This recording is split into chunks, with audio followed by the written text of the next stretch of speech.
Hey everyone, today we're going to be performing a battery change in a G Shock GMA-S2100, and this is the 5611 module.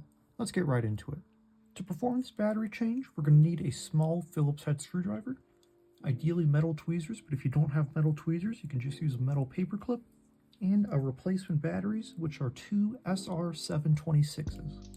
The first thing we're going to need to do is flip our watch over and remove our straps. Luckily, these have quick release spring bars, so they're nice and easy. You should be able to just grab a nail in there, but of course I have my finger covers on, so it's a little challenging. You simply just want to pull down on this, and that will unlatch the spring bar, and we can twist our strap right out, and they won't launch on us, so we don't have to worry. Now we'll do the same on this side. Just like so. Next, we can go ahead and remove our 4 case back screws and set them aside for later.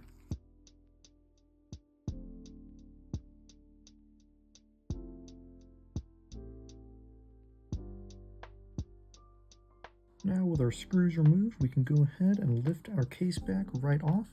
And don't worry, sometimes the gasket or this rubber bumper layer will come off attached to the case back.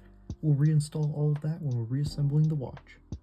Now that we're inside the watch, the first thing we're going to want to do is peel out this little rubber bumper layer and set it aside.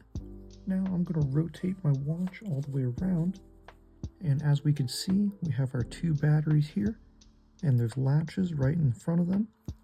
This can be a little tricky, but this is where having our tweezers or paper clip will come in handy. We're going to want to come behind the latch and pull out towards us, and that will unlatch it. We'll do the same on this side as well.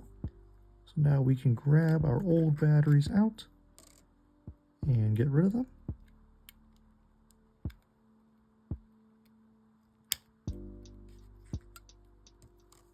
Now at this point, we're going to want to perform our AC reset, so I'm going to go ahead and rotate the watch over again.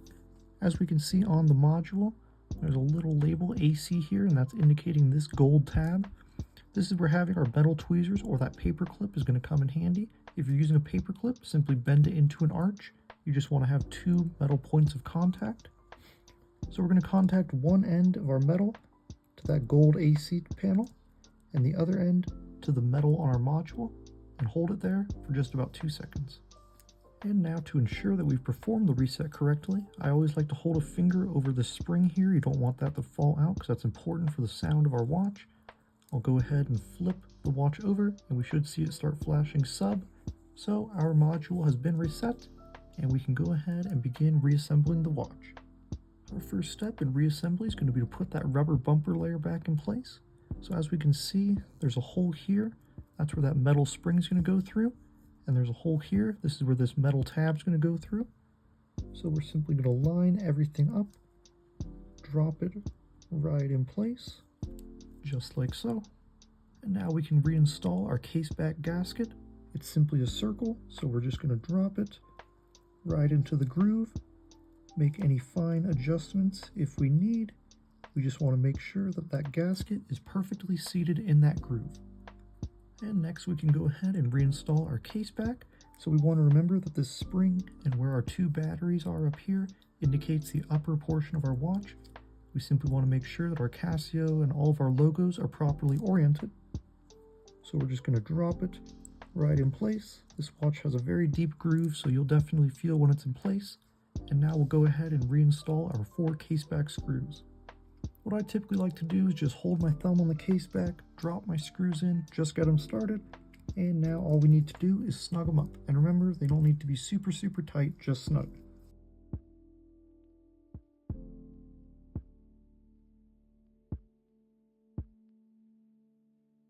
Next thing we're going to want to do is reinstall our straps. So what I like to do is let one end stick out a little further than the other end. I'll grab my watch and I can see the hole where the spring bar is going to go in.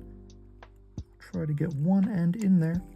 Now I can hold this in place, pull that spring bar back, and get it seated just like so. Now I'll do the same on the other side.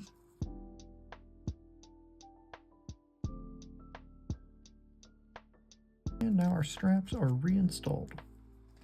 Now we're almost ready, but we have one more step. We need to recalibrate our hands. That way when we set the time, they'll display the correct time and the correct day as well. So to do this, we're going to press and hold adjust and keep holding it. You'll hear a beep, keep holding it. Now you'll see H set start flashing, and now we'll see sub start flashing again. So now we're controlling our sub dial here, which displays our day of the week. We can adjust this using our start and light button to go forward and backward.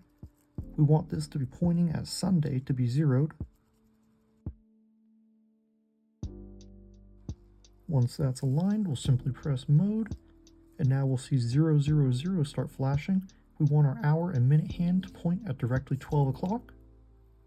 And this we can also do forward and reverse using our start and light button.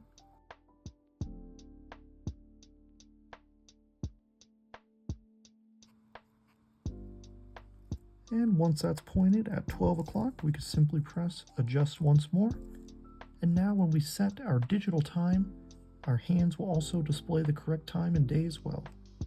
So that's all there is to it. As we can see, all of our modes cycle, our beep is audible, our backlight is working, so our watch is completely ready to set and wear again. Thank you guys so much for joining me in this battery change tutorial. I really hope that it was clear and helpful. If you have any questions for me, please be sure to leave them down in the comments. And if you're interested in more tutorials and watch-related content, please do consider subscribing. I cover a wide range of G Shock, Baby G, and Casio products, so please stay tuned for more. Thanks everyone.